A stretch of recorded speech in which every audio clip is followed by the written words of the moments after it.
Hi, it's Dave here, and I'm with my wife, Kathy. Hello. This is a special episode of the Cinemile where we don't walk to the movies and we don't walk back from the movies, but we sit on our couch where movies are also available. Yeah. I don't know if anyone knew this. We love these episodes. Yeah, so we just get to sit here because it's Halloween, and we have started an annual tradition where Kathy watches a classic horror movie that she has never seen before. Yes. So last year it was The Exorcist. And this year we put it to Twitter and we asked our Twitter followers at the Cinemile, which of these 4 horror movies that Kathy has not seen do you want her to see? And they were, in this order, The Sixth Sense, Halloween from 1978, The Wicker Man from 1973, or The Lost Boys. And by a clear margin, you already know the answer because you've seen the name of this episode. It was The Sixth Sense. I wanted The Lost Boys. So The Sixth Sense got 32%, Halloween got 27%, The Wicker Man got a very low 19%, and The Lost Boys got 22%. I mean, The Lost Boys got my vote. I voted for The Wicker Man. I really want you to see that. No, I'm really glad that I have no interest in seeing that movie. Why not? That's an absolute amazing movie. I think it's because my perception is tarnished from seeing clips of the Nicolas Cage one. No. And that's enough that's to set brilliant me back. in its own right. And I'm just really glad it wasn't Halloween because we just saw the new Halloween and it would have been too much, I think. Well, let's talk about The Sixth Sense. Yeah. I personally think that 32% of voters voted for this because they think you don't know the ending. I know the ending. Yeah, Kathy is a real person who lives in the world, so she's aware of the ending. I'm aware of the ending of The Sixth Sense. And it's a funny one because Dave didn't remember this, but actually years and years ago we were at like a house party where everyone was really drunk, probably around Halloween, and The Sixth Sense was playing in the background. So I have drunken memories of seeing random clips from it. Who put on The Sixth Sense at I a house party? don't know. So anyway, look, I'm excited to see it. What I'm really excited to see, unknowing the twist, is if it's a good movie in its own right, or if it became such a classic, such a favourite of people's because of the twist. Yeah. Do you want to know my opinion? We'll wait till after the review. Okay, Yeah. all right. Well, listeners, I want to get into it. We've rented it. We've paid money on Sky Store for this. It wasn't on neither Amazon nor Netflix. Yeah, you can't nor watch Sky Cinema. Can't stream this for free anywhere. Well, apparently it's playing on the Sony channel this Friday, but we weren't going to wait to record it really. We thought we'd watch it in time for Halloween. So, The Sixth Sense, starring Bruce Willis and a breakout role for Haley Joel Osment. And Toni Collette, don't forget her. Oh, brilliant. I didn't know she was in it. Oh, she's brilliant in Yeah, this. okay. I think you're in for a treat. I hope so. We'll see you on the other side. Bye. Bye. The other side. Sixth Sense, huh? Huh? Anyone? No? Just me? Hello? I'm refusing Is this to. thing on?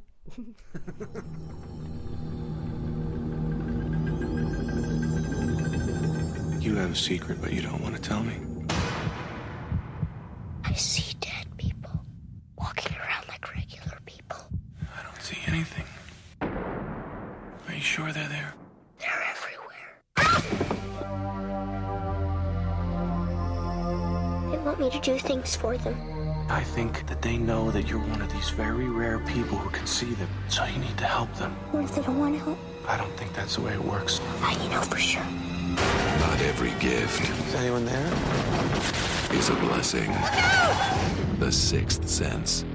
Please make them leave. I'm working on it. Okay, so we just watched The Sixth Sense. Before we say anything, I'm going to say We're on spoiler sofa. spoilers for The Sixth Sense. That seems like a stupid thing to have to say in 2018. It's also a tongue twister. It's not a tongue twister It at is. all. Do you know what a tongue twister is? Spoiler sofa for The Sixth Sense. But that's not... Wait, that's not a tongue twister. Oh, well, anyway. Is that... Yeah, oh, you mean like seashells on the Yeah, seashore? we're on a spoiler sofa because if you don't know the end of The Sixth Sense, then you have no business about listening to this podcast. to spoil it. Who doesn't know? Okay, please, if you're out there, the person that doesn't know the end of The Sixth Sense, We'll put up another Twitter poll to see Right if in. anyone who follows us doesn't know the end. do okay? you? Yeah, that's... I mean, to be fair, my dad follows us and probably doesn't know. All right, we're not going to do that. Go to our Twitter at the Cinemile and answer one simple question: do you know the twist in A Sixth Sense? No, don't say twist. Oh, say because that's a end. spoiler in itself, Twist, is to it? say this a twist is a spoiler. Okay. Now back to the movie. So you've just seen the movie. The Sixth Sense. Did you see that incoming? So I really liked the movie. And it's an interesting one because we were talking about how, because of the ending, that's all anyone talks about, and the so-called twist. It's not a so-called twist. It is a twist. So I was watching it. It just is a twist. I know. I'm just saying it becomes It's the definitive twist. It becomes known for that. So I was trying to watch it just as a movie, not as a big twisty thing. I thought I honestly think it's brilliant. I think it's a brilliant movie. I really enjoyed watching it. I was absolutely blown away by Haley Joel Osment's performance. He's the best kid actor I've ever seen. He's so compelling to watch. I couldn't take my eyes off him. I thought he was fantastic. Like, he's better than Bruce Willis. He's better than Toni Collette. I was about to say Muriel. She looks more like Muriel in this movie because of when it was made than she does now. So I was really thinking of Muriel's wedding. Oh my god, he's incredible. The twist, which has to be addressed, knowing it, I thought it was obvious from the absolute first frame of the movie. Of course, it's obvious if you know it. Well, my friend Rob of the Electric Shadows podcast reckons he knew from the trailer when it first came out, before he'd even seen it in the cinema, that Bruce Willis was dead. I don't believe you, Rob. I mean, just as the movie went on, I was just like, right, so this is like, why is this? Okay, they posit that Toni Collette is this like really poor mom, right? She's working 2 jobs, all the rest of it. Like, as if she would have a psychologist on speed dial. Because they bill by the hour. Yeah, but look, of course. And he goes to his school, they get the bus together, they go to church together, they walk down the streets together. Yeah, but all of this is applying... Yeah, but it's applying it in retrospect. It's I wasn't smart enough in the 90s. It's very easy to watch this movie when you know the twist and then go, oh yeah, that bit's... Oh, not that. You can see, like, oh, there's only one place setting at the restaurant. It's like, all that stuff is so obvious when you know. But when we were watching it in 1999, you're not looking for that stuff. And that's why this movie protects its twist, I think, exceptionally well. I think it's very, very well disguised. I think it's a brilliant piece of work. I think it's unraveled very nicely. The clues are there, and I do believe that some people probably did spot it and you could put it together. But I think the 95% of people didn't, and I think a lot of people probably said they did and didn't figure it out. But anyway, look, there's no point in talking about the twist. I'm sure it's been done to death. The movie itself, I think, is so well made. I mean, for that to be his directorial debut is phenomenal. M. Night Shyamalan. Such great casting. I just really enjoyed it. It's funny watching it now. It looks so 90s. Like, particularly towards the end, as the fact that when Bruce Willis realizes he's died, and Haley Joel Osment almost overnight becomes fine because he helps Misha Barton shame her mother, who's a Munchausen by proxy lady, which I do always enjoy Munchausen by proxy plots. He almost instantly is fixed. The end is rushed, and the end is terrible. Haley Joel Osment's fixed. Toni Collette and him have this beautiful moment together. Bruce Willis realizes he's dead, and then there's like really slightly melodramatic music, and Bruce Willis is like, "I'm ready to go," or whatever he says, and then it's just it's over, and it's like, oh. No. The main issue I have watching it back this time with that ending is fine. The twist stuff all plays out fine, but it's the way that Cole's character wraps up Haley Joel Osment's plot. So what we get is he's a jock all of a sudden, right? He's like the popular kid. Well, yeah, he's in a play. We're like, why? It's ridiculous. Why is he popular now? But what we get is you get the natural conclusion to his plot, which is excellent, which is Bruce Willis saying, I think they just want to be heard. You should listen to them. Mm-hmm. And then we follow the Misha Barton plotline through, and that's all excellent, and that stuff's all great, and it's resolved. And suddenly we realise, hey, they've both come to the end of their journeys. Bruce Willis has helped Cole with a problem, so he's done his work here on Earth, his whatever was keeping him. And Cole has learned to deal with his problem and has even turned it into a gift. So he's helping people as well. And I think it's beautiful. I think it's perfect. But then you get this tacked on scene out of nowhere, which is just this neat little bow happy ending of Cole suddenly has the King Arthur role in a play.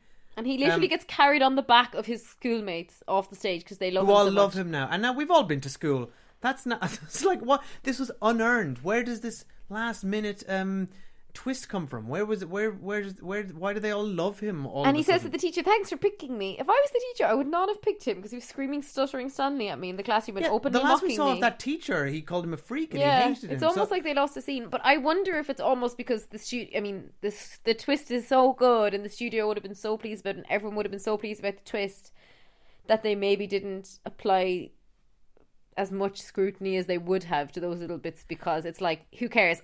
Nobody walked out of the cinema in 99 going, how did Haley Joel Osment get the lead in that play? Yeah, nobody was thinking Yeah, I mean, first of all, he got it because he's a phenomenal actor, so he deserved the lead in the play. But we're only looking at it now, knowing the twist, and what else can we nitpick? And that's why we're talking about that plot, I guess. I mean, I was very moved by the scene with him and Toni Collette. I did cry with the scene about her mother, while simultaneously thinking it was ridiculous. Hang on.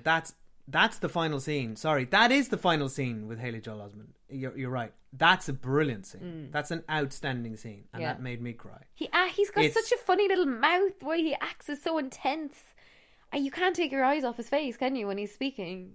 No, and there's a very interesting story to Haley Joel Osment, which I don't know the details, but his father was his manager, and I think he's like he took it very, very seriously from a very young age, and so I think it sounded like he had a little bit of a sort of a very intense childhood and took it very seriously. I think. I mean, he's don't like know, Daniel I don't know Day-Lewis the in full this details, movie, but it's like it really. He's very in the role. Yeah. I was actually thinking at one point when he was really crying, I thought this might have been a very disturbing thing to do as a child, really. And on the note of being disturbing, given we're watching this for Halloween, just tomorrow, I didn't find it scary, and I'm easily scared at movies, so this is 2 for 2 now. I wasn't scared on Halloween, and I wasn't scared of this. There was a bit of a jump at one point when a ghost came out, but other than that, it's just a bit gross, really. Misha Barton vomiting, and another one of their head kind of hanging out. But I agree. I remember seeing this in '99 and thought it was quite scary, quite chilling, and I remember all these bits specifically. I remember Bruce Willis with the tape turning the volume up, and I thought I got a real chill when that first happened. Really? Kind of did nothing for me nothing. here. The jump scares felt almost mistimed.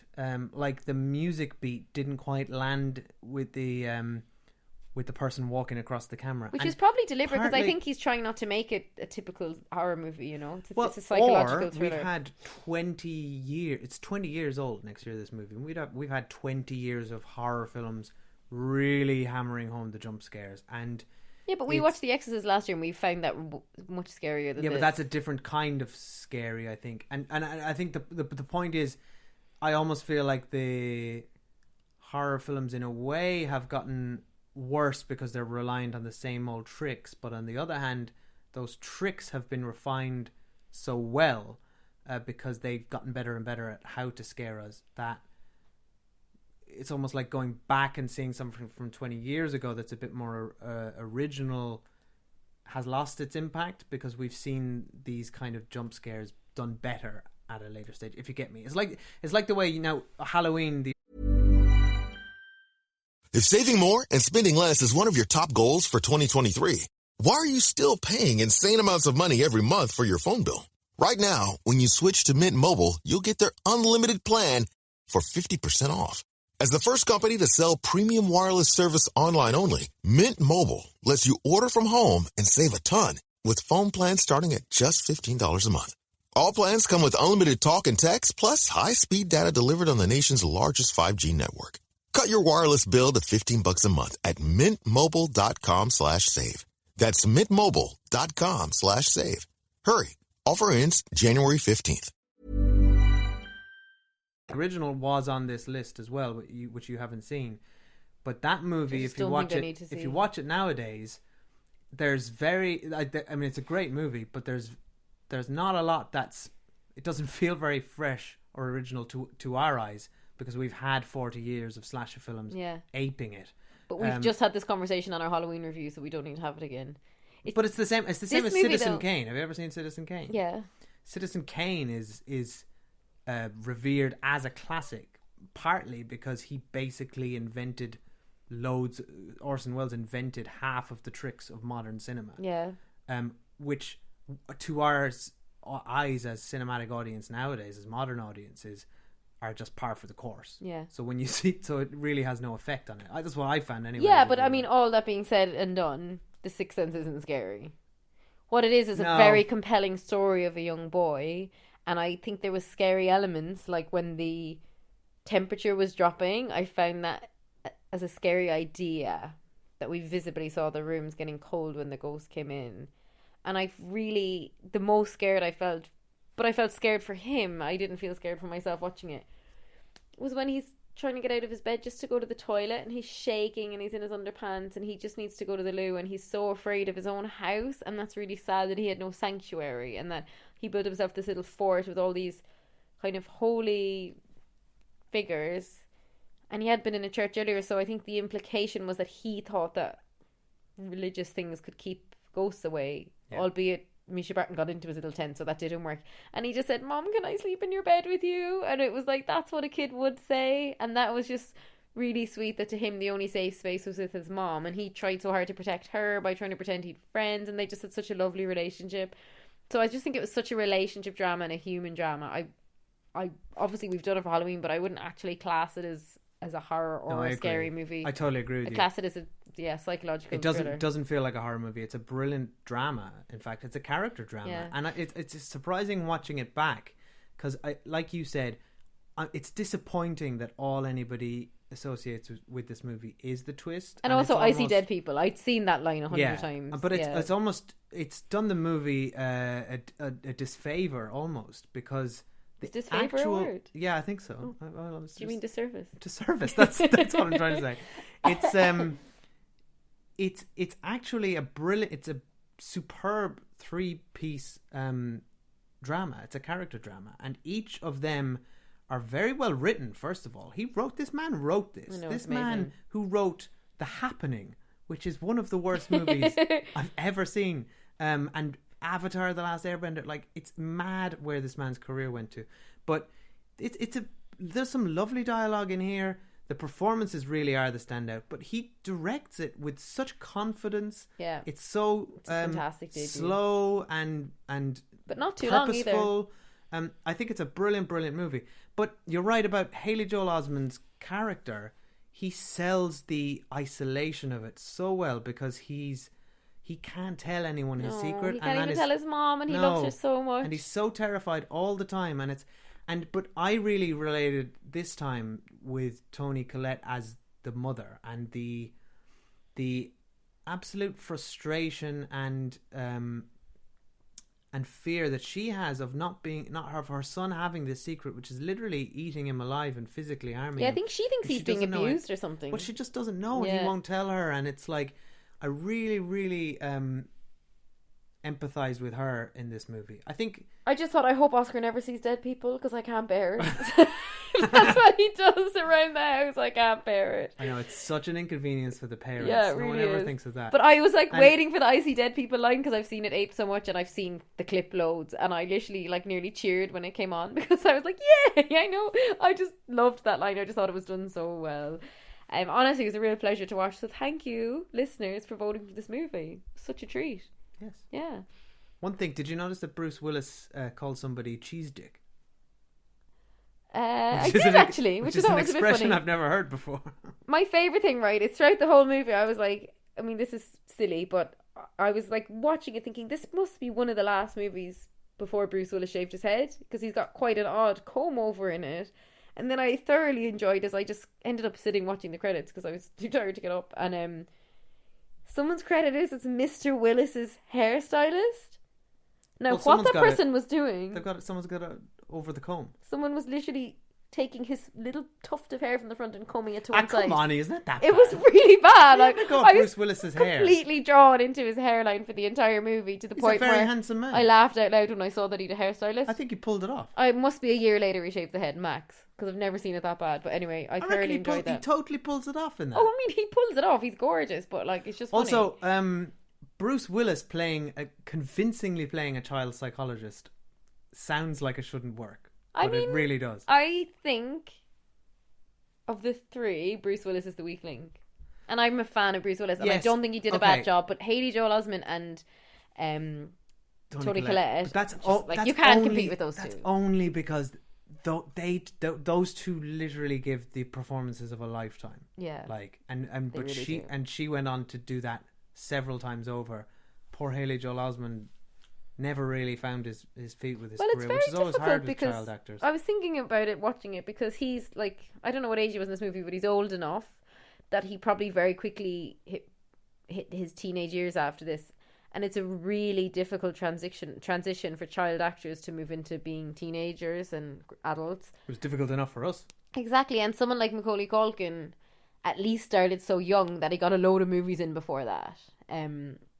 This, by the time it came out, he was already probably too old to be cast as a kid and too young to be cast as a teenager, and it's just like a really bad period of time, I think, for an actor like that. Also, to have been nominated for an Oscar that young is a strange weight to put on someone's shoulders. Yeah. I often wonder if there should be something like an upper age limit on those things, because I don't think it's fair. I actually think it's really, I'm like, it must be really... You must be this high to be nominated for an No, Oscar. no, but I just think it's like to put such a weight on a young person's shoulders and then for them to not win it must be crushing, and I don't think that it's right, personally. But all that being said, he's like, it's such a treat. I'm so glad I watched it for his performance. And, I've just looked him up because I was like, what else was he in? AI. He's brilliant in AI. Oh yeah, he was. I've seen that. Yeah. Oh, I forgot about that movie. But look, I think we're done reviewing the movie. Thanks, everyone. Well, you don't want to just go flick through No, IMDb please while get off everyone... Haley Joel Osment's IMDb. Happy Halloween, everyone. Happy Halloween! So we've done 2 Halloween episodes this week. One unintentionally, just because it was a cinematic. The other release. Halloween episode isn't a Halloween episode, though. It's just it's about Halloween. Yeah. The movie. Yeah. So next year, stay tuned for our 3rd Halloween poll. And in the Why are you meantime, talking like I don't that? know. In the meantime, if you want Who to check are out, you? if you want to check out last year's review, just go onto our website and search The Exorcist, and you'll find it. Or if you scroll back far enough in your iTunes feed, you'll find it. Cinemile.com is our website. We love our website. I don't think we've ever mentioned it. Dave put a lot of work into our website. We have a website. Yeah, we love it. I mean, yeah, you can. Have a look. All our episodes are there. Maybe you're listening to it right now through the A website. certain amount of people listen to the website, and we're convinced it's like just our parents who don't quite know how to use the iTunes. You can go to the website if you want to see what we look like. Find And, last year's episode for Halloween. That's about it. That's about it. Right, we need to get there's off. contact details. Okay. You can email us. This is the problem. thecinemile@gmail.com. Yeah. What's the problem? Because Continue, sorry, with your spiel. I'm trying to plug our show here. Okay, we've already plugged the show. We've You're plugged trying to Twitter. shut me up. I'm saying this is the problem when we do cinemeters, as we used to call them, which we haven't done in a long time, because we just ramble because we haven't arrived home at our front door. We have arrived home. We're here. already home. We were here Okay, already. So bye. Thanks for listening. And don't forget, you can follow us at the Cinemile on Facebook, Twitter, and Instagram. Have we mentioned we do Twitter polls? I don't think so. We do Twitter polls. Yeah. And there's a poll up there right now, and it is one question: do you know the ending of The Sixth Sense? Okay. Bye. So let us know at the Cinemile. That's TheCinem,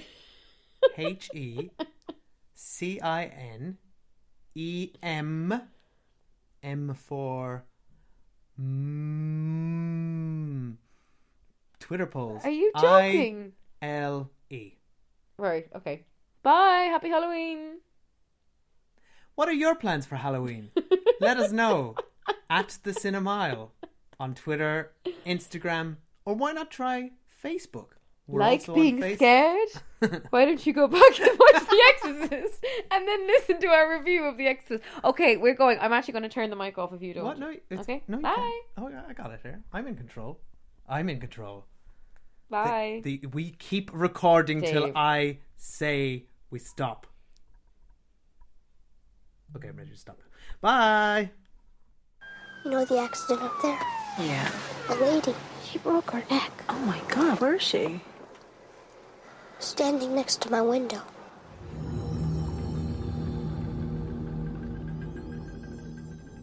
Hi, it's Dave here. I'm back. Kathy isn't. But I did go on IMDb afterwards and I realised that this isn't M. Night Shyamalan's directorial debut. He directed 2 other movies before this called Wide Awake and Praying with Anger. So let's go on a trip down IMDb lane. Wide Awake. A 10-year-old boy goes on a search for God after his grandfather dies. Director M. Night Shyamalan. Writer M. Night Shyamalan. Starring Joseph Cross. Oh, I don't know who any of these people are. This sounds pretty terrible. And the one before that... Well, isn't this much better than looking it up yourselves? Just having me read it out to you. The one before that is... Now I see why this isn't a good idea, because it takes time. Praying with Anger, 1992. An alienated, Americanized teenager of East Indian heritage is sent back to India, where he discovers not only his roots, but a lot about himself. Oh, wow. Director, M. Night Shyamalan. Writer, M. Night Shyamalan. Stars, M. Night Shyamalan. Oh my God, he's in it. He's right there on the poster. Praying with Anger. This looks absolutely terrible. So I guess he didn't come out all guns blazing. He built up to The Sixth Sense. Maybe The Sixth Sense was a bit of a blip in retrospect. No offense, M. Night, but just yeah. Anyway, this has gone on too long. This is what happens when Kathy isn't here. So gonna wrap it up, I guess. How are all you people? How's everyone? Let us know at the Cinemile on Twitter. Bye.